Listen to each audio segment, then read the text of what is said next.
အားလုံးပဲမင်္ဂလာပါခင်ဗျာကျွန်တော်ဒီနေ့ပြောပြတင်ဆက်ပေးသွားမယ့်ဇာတ်လမ်းတွဲလေးကတော့အညိုးဆိုတဲ့ဇာတ်လမ်းတွဲလေးရဲ့နောက်ဆုံးအခန်းဖြစ်တဲ့ဇတ်သိမ်းပိုင်းလေးကိုကျွန်တော်ကပြောပြတင်ဆက်ပေးသွားမှာပဲဖြစ်ပါတယ်လူကြီးမင်းတို့အနေနဲ့အခုလိုဇာတ်လမ်းကောင်းလေးတွေကိုကြည့်ရှုချင်နေဆိုရင်တော့ကျွန်တော်ရဲ့ channel လေးကို like and subscribe ပြုလုပ်ပေးခဲ့ဖို့တောင်းဆိုလိုက်ပါရစေခင်ဗျာ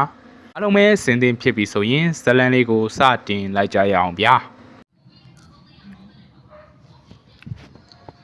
အညိုးဆိုတာတနေ့တည်းနဲ့ဖြစ်လာတာမဟုတ်ဘူးနာကျင်မှုတွေစုပုံလာတဲ့အခါစိတ်ထဲမှာတထိတ်ထိတ်နဲ့ကြီးထွားလာတတ်တယ်မင်းထက်မင်းလာမယ်ဆိုတာငါသိနေတယ်သိနေတာကောင်းတာပဲလေဒီနေ့ကအားလုံးဆုံးသက်ရမယ်နေပဲ10နှစ်ကြာခဲ့ပြီမင်းထက်ဟာဒီအခန်းကိုအိမ်မက်ထဲမှာအချိန်ချင်းမြင်မှတ်ဘူးခဲ့တယ်ဒီနေ့မှာတော့အိမ်မက်မဟုတ်တော့ဘူးငါကြောင့်မင်းပေသေးသွားတာကိုငါ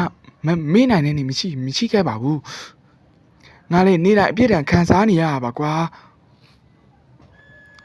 အပြစ်ဒဏ်ခံနေရတာနဲ့ပဲအပြစ်ကပြေးပြီလားဗျအမှန်တရားကိုပြောပြပါမယ်မင်းအဖေကိုမုန်းလို့ငါလုတ်ခဲ့တာမဟုတ်ပါဘူးငါမိသားစုကိုကာကွယ်ရှင်လို့ပါအဲ့ဒီစကားတွေကမင်းထက်ရဲ့အညိုကိုပြေပြောက်မသွားစေခဲ့ဘူးဒါပေမဲ့သူ့လက်တွေကိုတော့တုံကျင်စေခဲ့တယ်အဖေကတော့တယောက်ရဲ့မိသားစုအတွက်မပြောင်းလဲခြင်းပဲပြောင်းလဲခဲ့ရတာမင်းလက်တော့ပြန်ရှင်နေဆိုရင်ငါမပြေးပါဘူးကွာအဲ့ဒီခါမင်းထက်စိတ်ထဲမှာသူ့ရဲ့အဖေတန်ကိုပြန်ပြီးကြားရောင်လာခဲ့တယ်မင်းထက်အညိုမကြီးပါနဲ့တာလူကောင်းတစ်ယောက်ဖြစ်အောင်ကြိုးစားပါဒီနေ့မင်းကိုငါမတတ်ဘူးဘာကြောင့်လဲမင်းကိုငါတတ်လိုက်ငါလည်းမင်းလိုလူတစ်ယောက်ဖြစ်သွားမယ်အညိုဟာသွေးနဲ့အဆုံးမတတ်ဘူး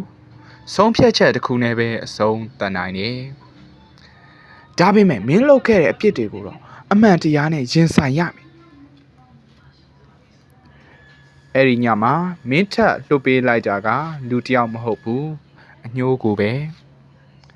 အညိုးဆိုတာမေ့ပစ်ဖို့မဟုတ်ဘူးကိုယ့်ကိုမဖြစ်သင့်တဲ့သူတစ်ယောက်မဖြစ်အောင်တတိပေးနေတဲ့အမှတ်တရတစ်ခုသာဖြစ်တယ်ပြီးပါပြီ